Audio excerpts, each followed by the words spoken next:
today. They don't have a Hex, they don't have a Lion to take it down, and... Well, OG already off to a good start, obviously. The counter ward being laid down. Looks like MVP Phoenix going to swarm over that top rune. Bounty is going to be traded off. No contest here. Our bounty hunter is obviously going to be the one to watch when it comes to the first 5 minutes of this laning phase. MVP's Febby has been known for excellent roaming on the bounty hunter. Very, very disruptive hero. And a player that really seems to fit his playstyle as well. He's going to start out in mid, but we already see the way OG are going to counter this. They have a counter ward already laid down on the hard right side, and they've got Dazzle sitting behind No Tail now. Looks like both teams will probably have a hero dedicated to jungle / stacking. We see Forev not even bother with dealing with the Wisp in the Morph.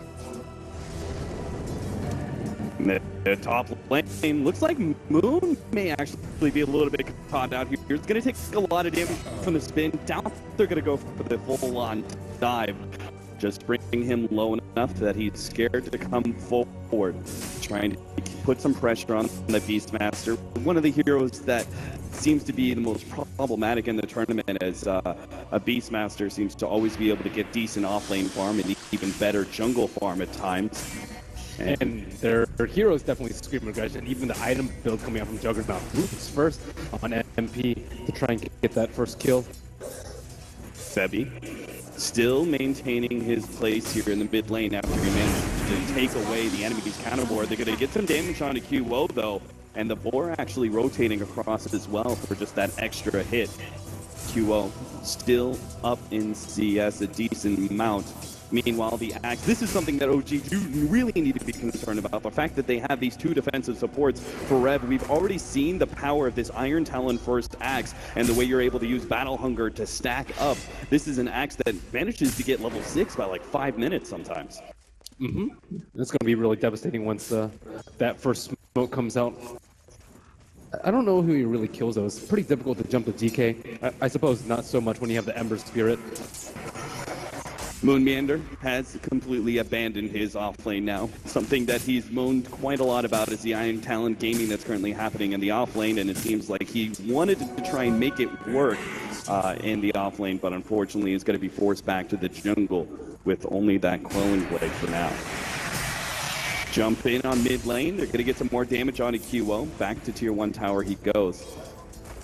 Dwindling in CS now, 6-0 compared to the 12-4 on No Tail. Fly really making sure No Tail has the best start possible. Febby's going to show up again. Just does a little bit of harassment damage on the Fly, but again, this lane matchup is always going to go to the favor of OG, it seems.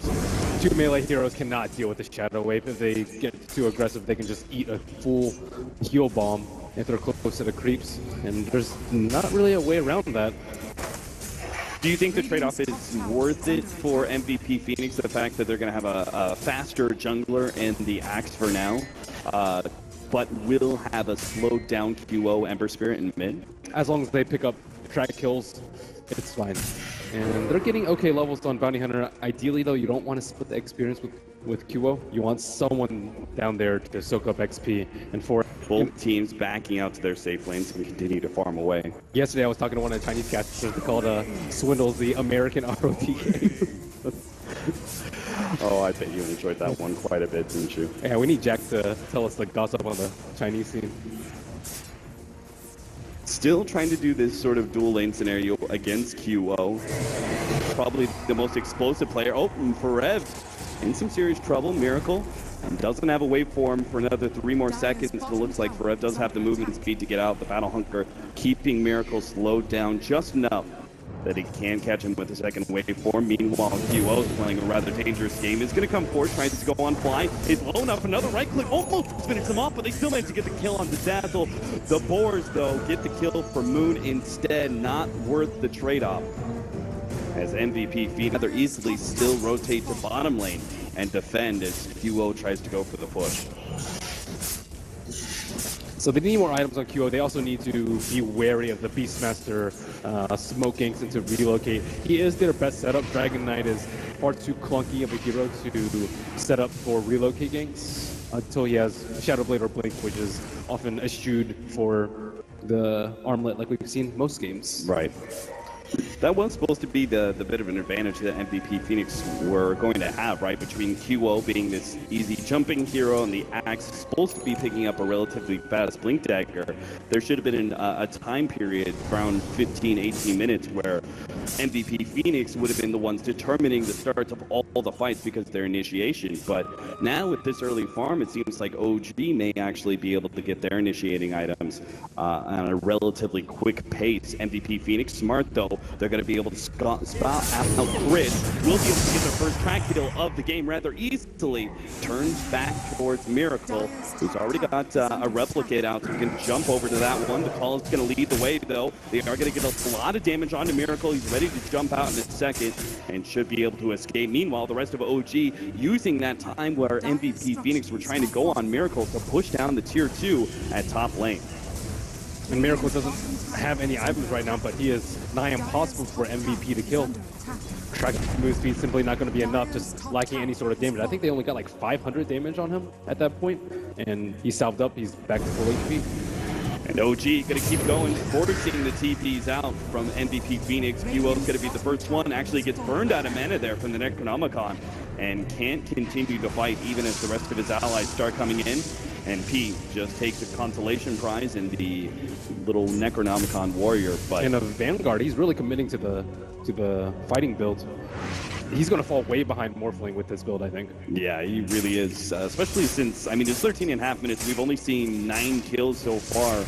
Unless somehow MVP Phoenix managed to force OG to fight a lot, it seems like OG can read these item builds and just go, that's fine. We could just draw out the game, slow it down, split push to our heart's content, and stay away from MVP Phoenix and naturally get a farm advantage from that. MVP's getting close to that point, though. Just 150 gold until BOT is on Ember Spirit. Just a couple hundred gold until Axe gets his Blink Dagger, and that might be the word go. MVP Phoenix are going to need to get a lot done during that small window of time, though, as OG racking up even their lower cores, like the Beastmaster crit. OG, they can definitely continue to play defensive if they want, but they're actually going to go for what is essentially a 5-man smoke. They've got the replicate of the Morphling joining them in this smoke while Morphling himself pushes out bottom. This allows OG to perhaps get the surprise jump on MVP Phoenix. There it is, Blink Dagger reveal on the QO, follow-up Primal Roar to make sure there's no hope of QO being able to get out. And OG, now with their positioning, will push high ground and challenge MVP Phoenix to defend. And where's their anti-push? Absolutely nothing on this. He's supposed to jump into a Morphling and a Dragonite who are tanky as hell and get burned away by the Necronomicon. He doesn't really have a hope of cutting through those heroes, and he's just going to end up losing a lot of HP and mana in the process. And now Ember Spirit has to feel very worried. Oh, they managed to get a call on No-Tail, pulling him back into the tier 3 area, but there are no disables whatsoever to keep him in that position, and Miracle's just going to right-click that tier 3 down with his agility more. And there's very little spam from them. They can't clear the creep wave at all, and they can't get Dragon Knight low to the point where he's forced to retreat. They just kind of took a T3 for free. Maybe once Ember Spirit gets Battle Fury, they can start doing some damage. Maybe once Witch Doctor gets those points of Maledicts like you were talking about.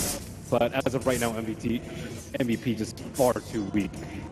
We were talking about this actually in the tower, feeling rather unsafe, as that bottom lane pushing out so far is probably a little bit of a warning signal to MVP Phoenix. They may still get caught here though, as the jump is, the Dragon Tail leading the way. They managed to get the call for the counter, but still Miracle's just to be able to pop QO nonetheless. And Forev again just not taking enough to be able to survive the onslaught of 5 different heroes. And now OG, they could go straight for the throw, trying to take out the melee racks before the 25-minute marker. And they will take it indeed. MVP Phoenix not able to provide a response just yet. They're trying to slow this push down as best as they can. The Necronomicons, OG playing this very disciplined and very safe. Even though there's still no QO for MVP Phoenix. You say that and there's a 5 strength Morphling. they going to go back in? Maybe they were perhaps a little bit afraid of a buyback there. The Ember Spirit, they know they're well in control of this game and don't want to do anything that puts that at risk. Yeah, they can just take out Roche. Morphling just does incredible amounts of right-click damage. They're struggling to build damage, but by the time they complete damage items, they'll need defensive items to deal with the Morphling right-click. And there's no way they can lock him down in fights. They have the Mantis style, even if they lock down his main hero. He'll still output a lot of damage with those illusions, and replicate on either Axe or Juggernaut will still be pretty huge. MVP Phoenix know they can't just farm away. They need to get aggressive and see if they can actually get a track kill. And if they win a fight like this, they can actually turn it into a faster Roshan. But Scan just came up for Radiant, but MVP already Phoenix, suspecting what's happening. They're going a long way around here. And this may actually catch OG off guard all the way behind the tier 2, perhaps.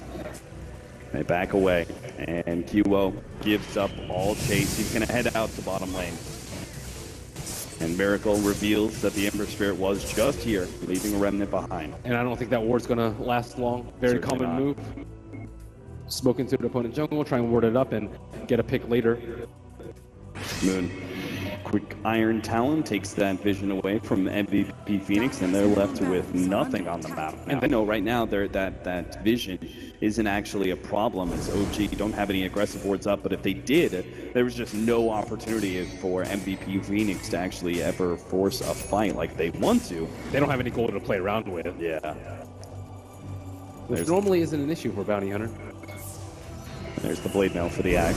That's a little something, I guess, against the Morphling, but again, as you said earlier, nothing to stop the Morph itself. And he still does a lot of damage when you have defensive items, because he still has a lot of stats as opposed to Juggernaut. If you build a Vanguard, it does not help your damage output at all. And Morphling, if you build a lot of strength, you can just morph all that into agility and still hit really hard. He's hitting for 250 with Inner Beast and Weave. Getting some damage on the top tier 2. Doesn't matter to OG. They'll give that up if necessary and continue to push out the bottom lane. They'll probably take this tier 2, and they can even go high ground once again, trying to force MVP Phoenix back to the base. They're gonna go for a TP. Actually, No Tail's gonna see if he can catch QO with the top lane. He's TP to the tier 3. Gonna make the jump, manages to get the Dragon Tail. Is there going to be a relocate follow-up? Doesn't look like it. Not just yet, anyway. They're gonna continue to try and fight this one out with No Tail, but they know there could be reinforcements at any time, so they don't challenge that one off from OG. And a tier 2 for tier 2 is all she wrote. Morphling closing in on that Eye of Scotty. It's going to be very problematic for Juggernaut. Even with the Vanguard, he's not going to be able to run away with that spin. And he's certainly not going to be able to cut through the Morphling with his Omni Slash, with this big increase in stats to Miracle as well. DUBU trying to get one last cast off probably in this left lane. But he's got to put some pressure on the lanes, right? Nobody else can really do it. Like, if he gets caught in that sort of position, okay, it's a Witch Doctor. He doesn't really have much net worth anyway. He's just throwing all of it into wards. So if he can at least keep one hero of OG back, like he just did with Moon Meander, this does give MVP Phoenix a hope of maybe pushing forward, see if they can get a numbers advantage for a team fight, or even just drawing the game out. Oof, QO narrowly dodges the gank there. 18,000 net worth on Miracle. He is 5K, over 5K net worth ahead of the Juggernaut. Goes to show what a beast he's been. Never dying, always split pushing away. They just never addressed him in the laning phase, and he's become a persistent problem ever since. Looks like the smokes have finally cooled down for MVP. Desperate maybe to make a play around the Roach. OG is starting at the very moment. This is probably their best opportunity in the next 5 to 10 minutes for MVP Phoenix to try and get a fight that's to their advantage, but unless they go right now, they're not going to be fast enough. They're still sitting inside their base, and it seems like OG, thanks to all the information they have, will really take an ages. And they lost all of their towers on the Roach. It's very difficult to contest this. Yeah. If Ember Spirit even tries to attempt a fight, he could get stunned, roared, Blink Dragon Tail to anything that can just annihilate him. The only ward they have up on MVP Phoenix is the 2 wards on the left-hand side of the map. Nothing even close to Roshan, so... Moon's maybe thinking about a relocate setup. If he can lead with that Primal Roar. We'll have a free pickoff on QO, but never mind that. OG can actually just keep on pushing. They don't even need Moonhander here, just Miracle and No Tail by themselves. They're rapidly chipping away at that tier 3 tower. MVP Phoenix, they're trying to set this fight up from behind right now with this smoke. It's going to cost them their tier 3 tower, but they do manage to get the initiation. Who's going to be the first one? Almost gets bursted down. Glowing Blade not going to be there in time, but they've already lost their Witch Doctor in return. Healing Ward also down, and MP has to retreat all the way back through. Miracle is going to start slowing him down with that Scotty. Now buyback coming out from MVP Phoenix. Witch Doctor is going to be one, and I imagine the Forev is going to be coming up next. Miracle jumps forward and takes the Witch Doctor out a second time. Sleight of Fist just not doing enough. Jump forward, No Tail not able to catch Q up. Oh, but they've already taken the objective they needed for Forev. Pops the blade, man, he managed to get the call on it. The No Tail tanky, and MP, he doesn't even come close to cutting through the dragon, and his Forev goes down at secondary time, and now MP going to be chased away by Miracle. As there it is, MVP Phoenix.